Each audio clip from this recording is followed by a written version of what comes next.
اتفضلي يا سلوى اسألي.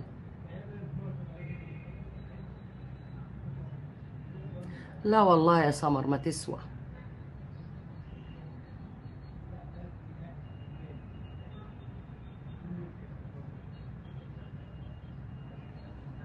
مقاطيع ده رجعوا تاني بيتكلموا في موضوع ابن نرمين ويقول ان هو رمياه في ملجأ، حسبي الله ونعم الوكيل فيهم. على فكرة يا جماعة، قصة الملجأ دي ودي بقى حاجة أول مرة أقولها. أيام ما زاهية كانت بتكلمني هي اللي قايلة لي إن ابن نرمين في ملجأ، وحسبي الله ونعم الوكيل فيكي يا زاهية، لأن الواد مش في ملجأ، وانت اللي قلتي لي إن الواد في ملجأ. عشان كده طلعت قلت لها أياميها ابنك فين يا نرمين. ولو القلة بتطلع تقول دلوقتي إخلاص اللي كانت بتطلع تقول لزاهية لحلمية، اه يا حلميه لو انت لو يا زاهيه انت اللي عامله كده كانوا عملوا فيكي ايه، ودلوقتي بتقول نفس الكلمه. انا من مدينه نصر يا اخلاص على راسي يا نان.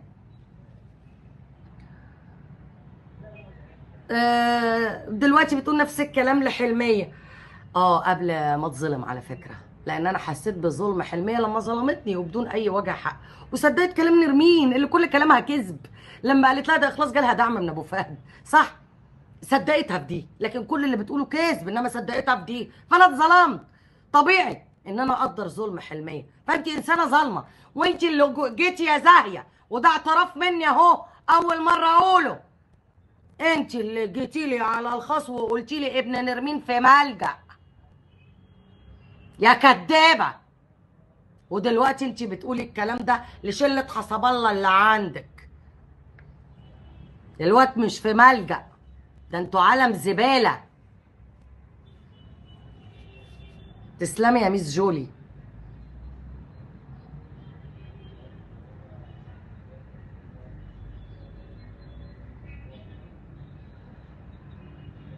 تبقيش انت اللي طالعه قايله للناس، وانت اللي على الخاص بتودودي وبتدي حقن وتطلعي الملاك البريء، محدش يجيب لي سيره فلان، ده انت على الخاص نار. اسالوني انا، اسالوني انا. الدود والولعه على الخاص من حلميه ومن نرمين كان عامل ازاي؟ في اكتر ما جت قالت لي ابنها في الملجأ، حتى لو ابن نرمين في الملجأ تغدري بيهم وتيجي تقولي لي حاجات خاصه بيهم. ليه؟ ليه؟ الا اذا كنت عايزاني اطلع اتكلم فيها. اهلا يا ام نواف يا حبيبتي، منوره.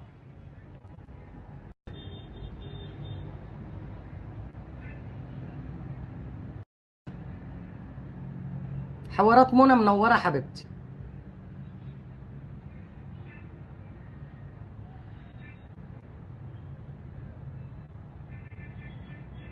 بصوا يا جماعه، هو المقصود ان هم ينكدوا على حلميه وعلى بنتها، مش هم فرحانين بالنونو الجديد؟ زين، ربنا يزين ايامكم كلها يا حلميه انت وبنتك. لا، احنا هننكد عليكم، هننكد عليكم، ومش هنخليكم ابدا تستفيدوا تفرحوا ابدا بالعيل الجديد اللي جه ده. هنحصركم ونجيب لكم سيره العيل التاني. العيل التاني هو بيقولوا لكم هيحضروا السبوع بكره، يلا بقى على عينيكم، حسبي الله ونعم الوكيل فيكم. اه والله يا امل.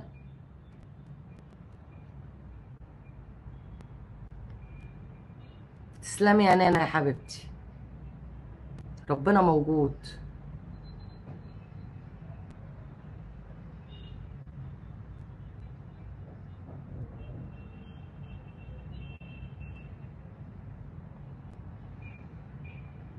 عليكم السلام يا مدام جميله.